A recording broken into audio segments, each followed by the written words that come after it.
Je suis rentré de l'hôpital après ma 3e séance de chimio et j'ai trouvé mon allée bloquée par le camion de mon voisin. J'ai frappé, à peine debout. Il m'a ouvert et m'a dit, « Ce n'est pas ma faute si tu n'as pas anticipé. » J'ai dormi dans ma voiture cette nuit-là, mais je n'ai rien dit, car ce que j'ai envoyé le lendemain matin lui ferait regretter de m'avoir parlé ainsi. J'habite une petite ville près de Tulsa, dans l'Oklahoma. Un endroit calme, surtout des personnes âgées, des familles. J'habite la même maison depuis près de 12 ans. Elle n'est pas grande, juste 2 chambres, une allée étroite et une véranda dont la peinture s'écaillait des balustrades. Je la gardais toujours propre, je restais seul. L'automne dernier, on m'a diagnostiqué un cancer du sein. J'ai trouvé la dépression toute seule. Je pensais que ce n'était rien. J'ai attendu trop longtemps. La chimio a été dure. J'ai perdu mes cheveux très vite. Les nausées ne cessaient pas. Certains jours, je n'arrivais même pas à garder l'eau. Je me débrouillais toute seule. Mon ex, parti après 10 ans de mariage, m'a dit qu'il ne pouvait pas me regarder dépérir. Mes seuls frères étaient à l'autre bout du pays, avec ses propres problèmes. J'avais des amis au travail, mais dès que je ne venais plus, les textos ralentissaient, puis s'arrêtaient. Alors, je me suis rendu en voiture à ma chimio. Chaque fois, je me reposais sur le parking après la séance avant d'essayer de rentrer. Ce jour-là, c'était la 3e séance. Je me souviens que l'infirmière m'a regardé et m'a dit, « Tu ne devrais pas être seul maintenant. » Je n'ai pas répondu. Je suis monté dans ma voiture, j'ai éteint la radio et j'ai commencé à rouler. 30 minutes plus tard, pas de circulation, juste le léger vrombissement des pneus. Mais en arrivant chez moi, je ne pouvais même pas entrer dans l'allée. Mon voisin Travis avait garé son énorme Silverado blanc juste en face, en diagonale, sans même essayer de rentrer sur son terrain. Je me suis arrêté et je l'ai juste regardé 1 minute. Mes bras tremblaient. Ma vue était un peu floue. Je n'avais pas mangé depuis la veille. J'ai baissé la vitre et je l'ai cherché dehors. Rien. Alors, je me suis traîné hors de la voiture et je suis allé à côté. Il m'a ouvert, une bière déjà ouverte. Musique forte en fond sonore. Il m'a regardé comme si je l'avais réveillé d'une sieste. Dis donc, ai-je dit, à peine plus fort qu'un murmure. Tu peux déplacer ton camion? Je revenais tout juste de l'hôpital. Il a regardé la rue par-dessus mon épaule, puis m'a regardé de nouveau. Ce n'est pas ma faute si tu n'as pas anticipé, a-t-il dit. Puis il a fermé la portière. C'était fini. Non, laisse-moi t'aider. Je me suis juste retourné et j'ai verrouillé la portière au nez. Je suis resté là 1 minute. Je sentais mes genoux me lâcher. Je suis retourné à ma voiture, me suis assise et j'ai pleuré. Pas fort, pas dramatiquement, juste des larmes silencieuses, les yeux fixés sur le volant. Je n'avais pas la force de lutter. Je n'avais pas non plus la force de faire le tour jusqu'à la porte arrière. Alors, j'ai reculé le siège et me suis recouverte de la couverture de survie que je gardais dans le coffre, et j'ai dormi là. Je me suis réveillé avec une douleur au cou, trempé de sueur, une bouteille d'eau par terre, hors de portée. Il était encore tôt. La rue était déserte. Ce matin-là, je n'ai pas crié. Je n'ai plus frappé. Je suis sorti de la voiture, j'ai pris des photos sous tous les angles, horodatées avec mon téléphone. J'ai même enregistré une vidéo où je pointais du doigt les panneaux de signalisation, ma boîte aux lettres et son camion. Ensuite, je me suis mis au travail. J'ai appelé le bureau local de contrôle du code de la route.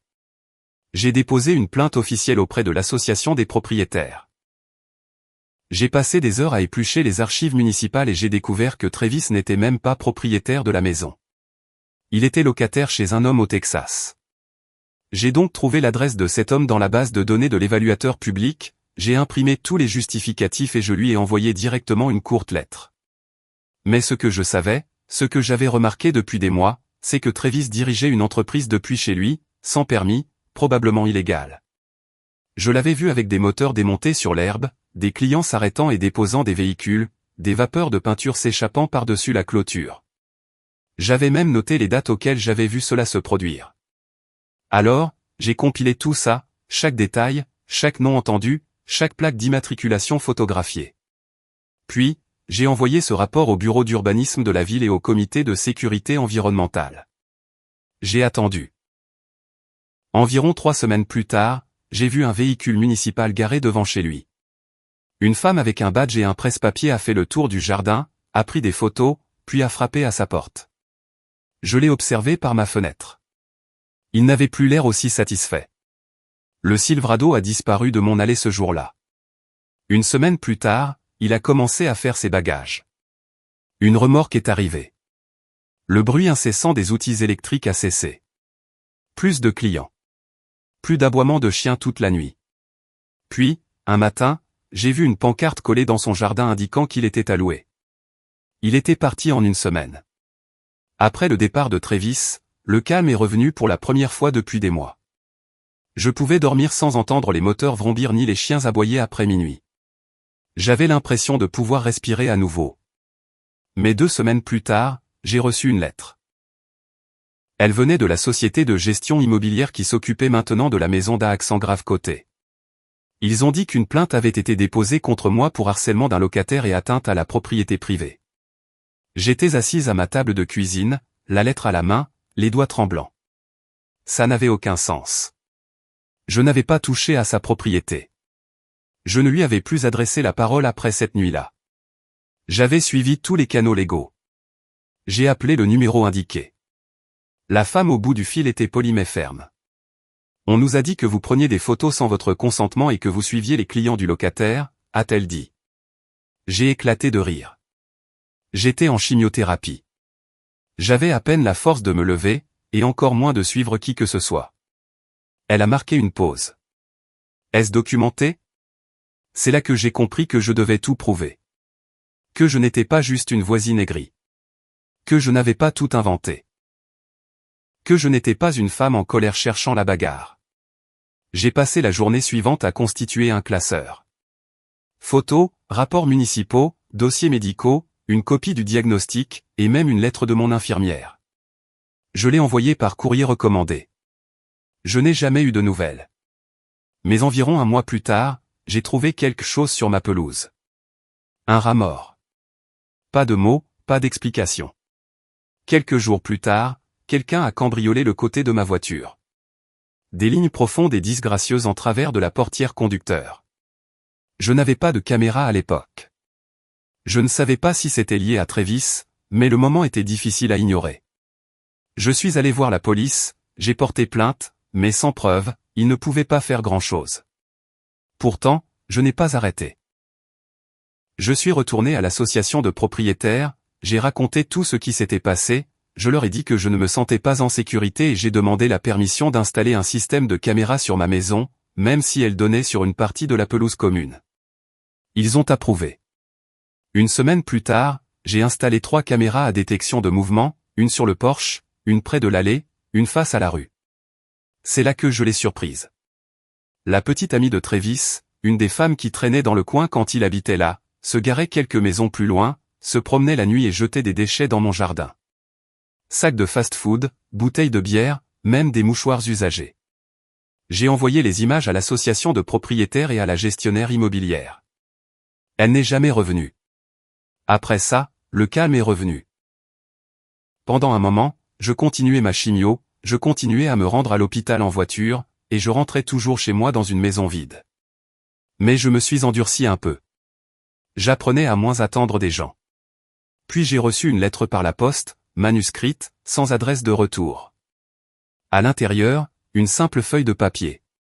Pas de salutation, juste une phrase. Tu t'es trompé de personne. Je suis resté dans ma cuisine, la tenant, sentant un frisson me gagner la poitrine. Je ne reconnaissais pas l'écriture. Je ne savais pas si c'était Travis, quelqu'un de son entourage ou un lâche qui avait entendu les ragots et avait décidé de semer la zizanie. Je n'ai pas appelé la police cette fois-là. Je suis juste sorti, j'ai braqué mes caméras vers la boîte aux lettres et j'en ai ajouté une autre sur le côté de la maison. Mais ça ne s'est pas arrêté là.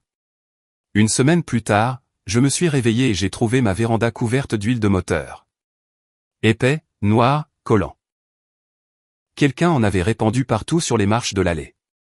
Comme un avertissement, j'ai appelé la police, puis je leur ai montré les images, mais le coupable était resté hors de vue, juste au-delà du champ de la caméra.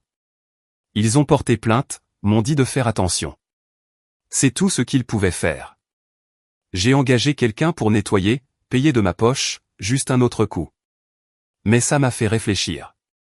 J'ai revu mes images image par image, cherchant quelqu'un qui tournait autour du pâté de maison, quelqu'un qui était resté garé trop longtemps. C'est là que j'ai remarqué quelque chose. Un vieux SUV marron qui était passé 4 fois en 2 heures, ralentissant toujours près de chez moi. Je ne l'avais pas remarqué avant. J'ai vérifié les plaques d'immatriculation. J'avais une amie à la mairie. Je ne dirai pas son nom. Il s'est avéré que le SUV appartenait au cousin de Travis, un type qui avait déjà eu des ennuis. Résiste à l'arrestation, ce genre de choses. Il habitait 2 villes plus loin. J'ai tout imprimé, déposé une ordonnance restrictive, envoyé des copies à l'association de propriétaires, au syndic et à la police, puis j'ai fait une dernière chose, j'ai envoyé une lettre recommandée. Ce ne sera pas l'association de propriétaires, mais un avocat. Je n'ai plus jamais eu de leurs nouvelles après ça. Je me gare toujours au même endroit, je marche toujours par le même chemin jusqu'à ma porte d'entrée. Les caméras sont toujours allumées. Les taches d'huile ne sont jamais complètement parties du bois du Porsche. Je n'ai plus eu de nouvelles de Travis ni de quiconque de son entourage depuis des mois. Mais chaque fois que je sors, je regarde toujours des deux côtés. Non pas que j'ai encore peur, mais parce qu'une partie de moi s'attend encore au pire. Et à vrai dire, je ne pense pas que cette partie de moi s'en ira un jour complètement.